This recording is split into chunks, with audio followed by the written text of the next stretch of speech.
गणपति की पूजा संपन्न। पार्वती जी को बुलाया गया, माता पिता आए, पार्वती जी आई। जब पार्वती जी आई तो देवताओं ने प्रणाम किया, मन ही मन प्रणाम किया। कैसी हैं पार्वती जी? तो गोस्वामी जी ने कहा, सुंदरता मर्याद भवानी, जाई न कोट बदन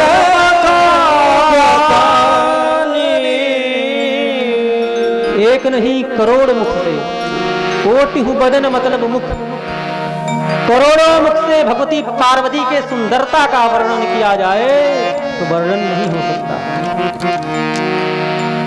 कालिदास जी ने कुमार संभवम में भगवती पार्वती जी के सौंदर्य का वर्णन किया, भगवान शिव और भगवती पार्वती के विहार का वर्णन किया। आचार्य कहते हैं कि उन्होंने ऐसा वर्णन किया कि वर्णन करते करते वो अपराध कर गए।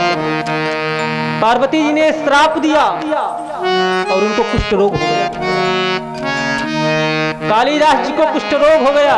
जो श्रृंगार का वर्णन किए, पार्वती और शिव के श्रृंगार का जो वर्णन किए, फिर तो उस रोग को दूर करने के लिए उन्होंने रघुवंशम महाकाव्य लिखे। रघुवंशम जब लिखे तो उनके वो पाप नष्ट हो गए। शिव जी ने कहा, मैं क्या वर्णन करूं? सुंदरता मर्यादा है। सुंदरता मर्याद, और सुंदरता की मर्याद मतलब सीमा भी है। जो सुंदरता की जो सीमा है ना, वो है पार्वती जी। भगवान शिव मानस में किसी की सुंदरता का वर्णन नहीं किया। जब भगवती पार्वती का अवसर आया तो बोली, सुंदरता मर्याद भवानी। मंदोदरी के सुंदरता का वर्णन कहे तो बोले, परम सुंदरी नारी ललामा, एक शब्द लिख दिए। और जब भगवती सीता के सौंदर्य का वर्णन करने लगे तो बोले, छवि गृह दीप शिखा, मानो छवि के घर में, सुंदरता के घर में एक दीपक जल रहा हो, ऐसा वर्णन था। नारायण भगवती पार्वती और शिव दोनों गणपति का पूजन किए। मुनि अनुशासन गणपति पूजे शंभु भवानी, को सुन संशय करे जने, सुर अनाद दिए जा। लोग संशय ना करें। कई लोगों ने पूछा, महाराज आप कह रहे हैं कि गणपति का पूजन किए, अभी तो शिव का विवाह हो रहा है, विवाह के बाद में कार्तिकेय होंगे, कार्तिकेय के बाद गणेश होंगे, तब पूजन होगा। बोले नहीं, गणेश एक नहीं है, गणेश भी कई हैं। सूर्य एक नहीं है, इंद्र एक नहीं है। बोले ये जो गणपति है, गणपति एक पद है, गणपति एक पद है। एक कौन गणपति है, इनका नाम क्या है जो शिव जी पूजे हैं? बोले विश्वक्सेन। ये वेद के गणपति हैं, विश्वक्सेन। श्री विश्वक्सेन जी का पूजन किए। सभी ऋषि मुनियों के आदेशानुसार निर्देश में कुश लेकर के, शंख लेकर के, विवाह में ऐसा नियम है कि शंख और कुश ग्रहण करके कन्यादान करना चाहिए। शंख का बड़ा ही महा महत्व है। श्री हिमालय और मैना हाथ में कुश जल और शंख लेकर के भगवती पार्वती का कन्यादान करते हैं। कन्यादान करते हैं। कन्यादान जब किए तो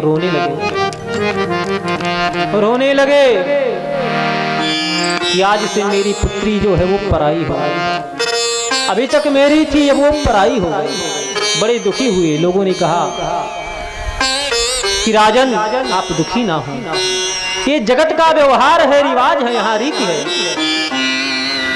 ये विधान है कि पुत्री का कन्यादान करना चाहिए। आज करे चाहे 1 वर्ष बाद करे, 2 वर्ष बाद करे, ये तो एक विधान है और उसको मानना पड़ेगा। सांत्वना दिए, समझाए। पानी ग्रहण भगवान शिव किए, भला शिव पार्वती का विवाह पे, अरे वो अलग ही नहीं हुए। राम और सीता का विवाह ये तो दिखावा है, भगवती जानकी और राम जी का विवाह ये दिखावा है, क्योंकि राम सीता अलग है ही नहीं। भगवती पार्वती भगवान शंकर 2 नहीं है अपितु 1 है। राधा कृष्ण और कृष्ण रुक्मिणी ये 2 नहीं अपितु 1 है। तो स्वामी जी ने कहा गिराय रथ जल बीच सम कहियत न भिन्न, बंदो सीता राजपद जिनहि परम प्रिय। राम सीता शिव पार्वती अलग नहीं है। कोई कहे जल जो है समुद्र में लहर उठता है, तरंग, कोई कहे भाई तरंग समुद्र से अलग है, बोले नहीं, जल ही तरंग है। गिराय रथ जल बीच सम, शब्द और अर्थ, बोले अर्थ जो है शब्द में ही अर्थ है, अलग नहीं है।